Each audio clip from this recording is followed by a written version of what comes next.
Am I the a-hole for not letting my parents to be involved grandparents because they chose my sister's friend over me? I'm 25, female, and pregnant with my first child, and only a few weeks ago, my estranged parents found out about my pregnancy from someone I know back in my hometown. They reached out, so excited to find out they were going to be grandparents and wanting to be involved. But I ignored them and continued ignoring them until 2 days ago, when I replied one time and made it clear they will never know my child or be in our lives, and that I wanted them to stop contacting me. This was all via email, by the way. Let me get into some background. I have an older sister, Sam, 28, and she had a best friend, Luna. Sam and Luna met in pre-K and became fast friends. Luna was over at our house all the time, and eventually she started saying really awful things to me and bullying me. She called me names, mocked me whenever I asked if I could spend time with her and Sam, threw stuff at me when she'd see me, and even made a game out of spitting at me and seeing how many times she could hit me. My parents knew, and they did nothing. But when I was 7, they sat me down and told me that Luna had a bad time at home, and she was mean, but she needed us, and I needed to understand. They said Luna was so important to Sam, and she would grow up into a better person if we didn't abandon her. She used to come along to extended family parties and dinners. I remember one time Mom's side was all meeting up, and because my parents didn't say Luna was coming, we were a chair short for a bit. Luna took the chair and then said there was no room for me at the table, just like there wasn't room for me anywhere, and that I should cry in a corner somewhere. Mom's family was horrified, and I started to cry. I was like 9 by then. My grandparents ended up leaving the table and getting one for just the 3 of us, and they spoiled me while refusing to pay for a single thing Luna consumed. They asked me what was going on too, and I told them everything. Afterward, my parents got so much flack from Mom's side of the family, and my mom's parents contacted my dad's parents, and they were shamed by both sides. When they'd had enough of that, my parents told Sam that Luna needed to come over less or she needed to be nicer. They sort of stuck to that for a while. My grandparents checked in on me weekly to see if my parents were letting that spoiled little madam into the house to abuse me, and I think that was the deterrent for my parents. But then when I was 12, my parents let Luna move in with us. They said her home situation was worse and she was going to apologize, and we were going to make sure she felt wanted and welcome with us.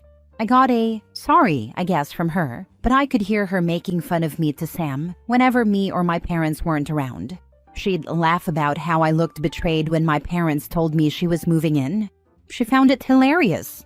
I think you can see whose side Sam was always on.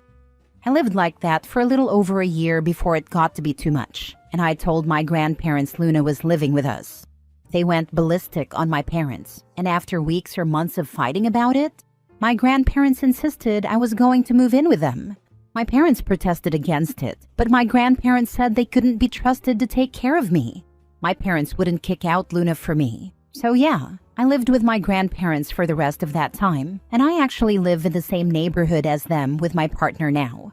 I actually had 0 contact once I moved in with my grandparents. These emails were the first contact in more than a decade. My parents keep replying to that one email. I got like 4 within a few minutes about an hour after I sent it, and they're telling me I'm taking this too far, and that Luna isn't even in the picture anymore. Am I the a-hole? Now for the top comments. Well, the consequence train is right on time, isn't it? Yes, Sam took the kicking after you left. What is the saying? F around and find out? Your parents have, and you get to live a happy life without them. There is a sense of justice in OP being able to live a happy life, while the parents have to live with the consequences of their actions. Your child deserves a safe and loving environment. The way your parents dismissed your suffering shows they are not trustworthy when it comes to protecting a child's well-being. Even if Luna is no longer in the picture, their past actions prove that they put others before you, and there's no guarantee they wouldn't repeat that pattern. You're breaking the cycle and making sure your child grows up surrounded by people who genuinely care. That is a strong and admirable choice. They said Luna isn't even in the picture anymore. This is the part that rips my heart out. Luna isn't even around anymore, and they still didn't contact you? That's effed up. No contact forever. Guess they didn't want to admit they abandoned their daughter and peeved off both sides of the family for nothing. Unbelievable. True. They faced backlash from both sides of the family. They likely want to avoid further social condemnation. They tried giving my grandparents grief for involving my other grandparents too, but my grandparents dealt with that swiftly. I'm curious though, what happened to Luna and why isn't she in the picture anymore? Your parents had time to contact you before now. I have no idea what happened to her. I'm not even sure if they still talk to my sister or not. Next story. Am I the a-hole for not making the truth sound nicer in family therapy and standing by what I said? My mom died when I, 17 male, was 4.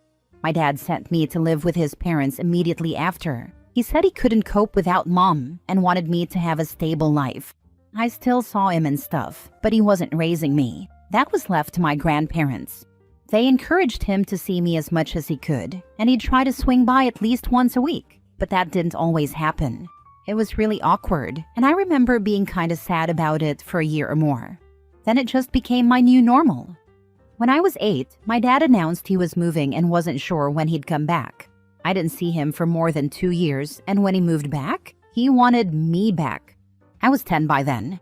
He was a stranger to me, so I didn't want to live with him, and my grandparents didn't want me to be taken back like that. Dad told them it was fine because he met someone and we'd all move in together in a few months. They said that was even more reason for me to stay because I wouldn't adjust well to random people living with me. He said they weren't random. I was about to have a new mom and brother. They asked if he had a kid with someone, and he said no. His fiancée had a kid already, but he was going to raise him as his own. My dad started a court battle with my grandparents when his wife moved to town to live with him. They weren't married yet. Dad said he'd been patient, but didn't like that they were keeping me from him. I told him I didn't want to live with him, but he ignored me. After months of fighting in court and me talking to people from the court, my dad won. It took almost a year, and I was nearly 12.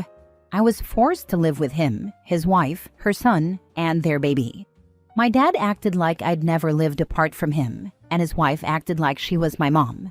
She told me what to do, like play more sports, spend less time with friends she didn't like, and spend time with my brother.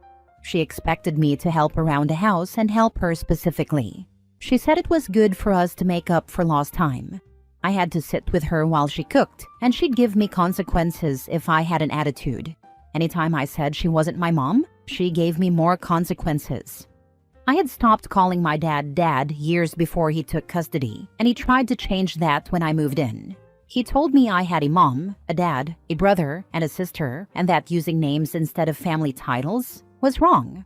I told him they weren't really my family. He spent time trying to convince me otherwise and told me to be more open-minded. I never called him Dad again. I'm only using it here for clarity. And I never called his wife Mom or the kids my siblings. I never wanted to be part of their family, and it started to impact my grades.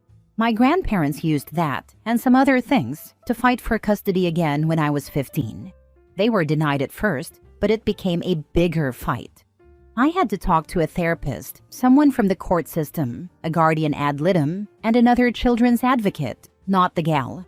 After a lot of discussion about what was best for me, and me studying how to speak more maturely so a judge would actually listen, I was allowed to move back in with my grandparents. The judge also ordered me to attend family therapy with my dad until I turned 18. That was almost a year ago, when I was 16. I don't really take the therapy sessions seriously, and I take them even less seriously after my dad went back to court to get his wife included in the sessions, which the judge allowed. So now I have to see both of them once a week for an hour. I usually don't say anything in therapy.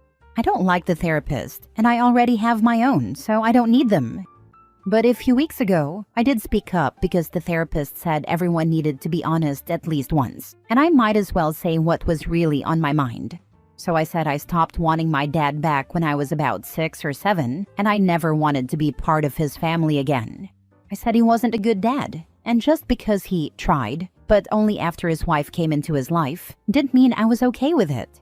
I said calling some pushy stranger my mom and pretending I had a new brother was wrong because my real mom died. His wife wasn't going to take her place just because she wanted a perfect family image. I said they tore me away from the home and the people who raised me, just so they could play at being good people. I said a stranger dictated who I could and couldn't be friends with, and what hobbies I should have. I said I was punished for saying she wasn't my mom, when she wasn't. I said they kept bringing up their kids missing me and being hurt, but it was their fault, because my dad ignored me when I said I didn't want to live with them.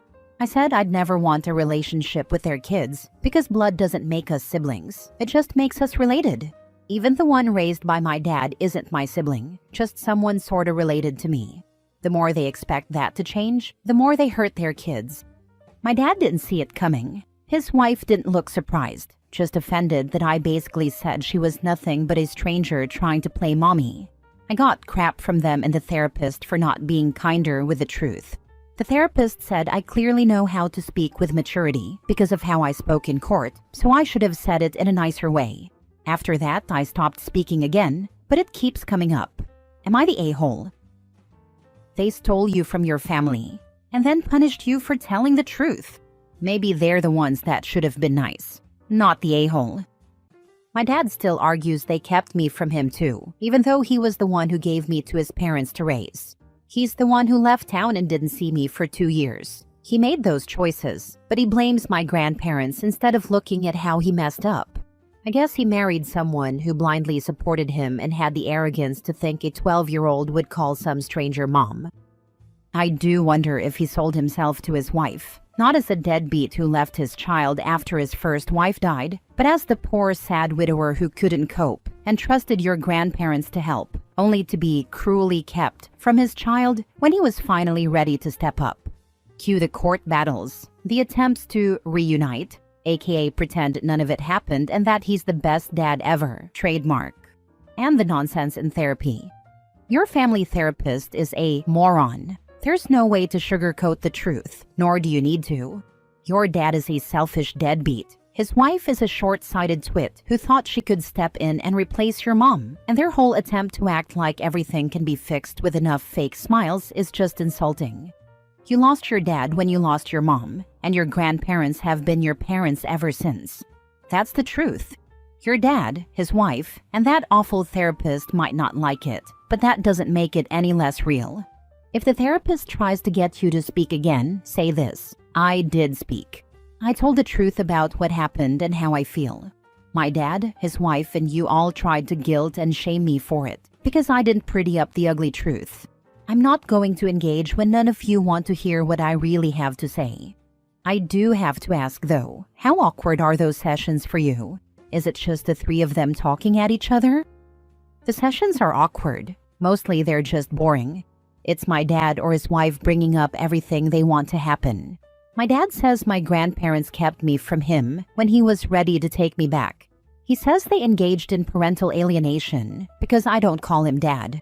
His wife cries about how I never gave her a chance and how all she wanted was for the kids in their home to feel like they were all their kids and that she shouldn't feel like she had less importance because I was just his. Then they talk about their kids and their feelings. A lot of it gets repeated. Honestly, pretty much all of it. Last story. Am I the a-hole for telling my brother I'm not taking care of our mom, so put her in a group home? My brother doesn't want to help anyone, but always turns around and asks for help. This is why some of our family members don't like him, and I agree with them. Our mom was on life support some years before she was diagnosed with Alzheimer's, so we had to take care of her. Well, I was the only one who did. I won't lie and say I liked it. I was overwhelmed, especially since I had my own family to take care of. None of my siblings wanted to help out, so it was just me. I had to go to all her doctor appointments and pay for her medication. At the time, my husband and I were going through a serious financial crisis, so we couldn't afford to place mom in a group home or nursing home, since that costs money. But now we're back on track financially. This woman treated me like crap my whole life, but funny enough, I became the one to take care of her. Now that I'm no longer doing it, I feel like a huge weight has lifted. My siblings could pitch in, but they're not. The thing is, I won't be taking care of my mom anymore. For weeks, I've been looking at group homes for her, and I found a good one.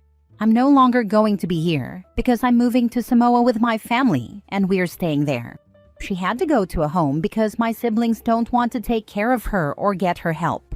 She's already in the home now and has to get used to her caregivers since I'm leaving in 2 days. I gave my brother a heads up about my plan. When I told him I was putting Mom in a home, he got mad. He asked how I could do that to her. He doesn't believe group homes or nursing homes are okay. He didn't think it was right, but he's doing nothing to help, so this is how it's going to be.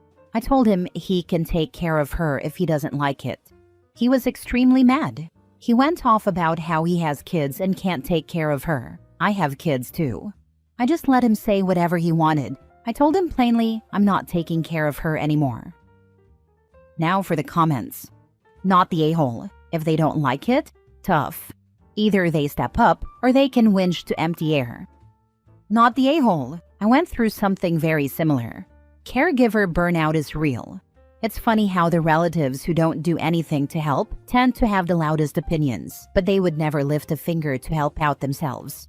Don't let any of them make you feel guilty for what they never even did themselves. Exactly. They're quick to judge, but nowhere to be found when help is needed. Hope he did more than enough. Time for the rest of the family to step up or stay quiet. Our family did the same thing, just in reverse. My father, who lived alone, had a stroke.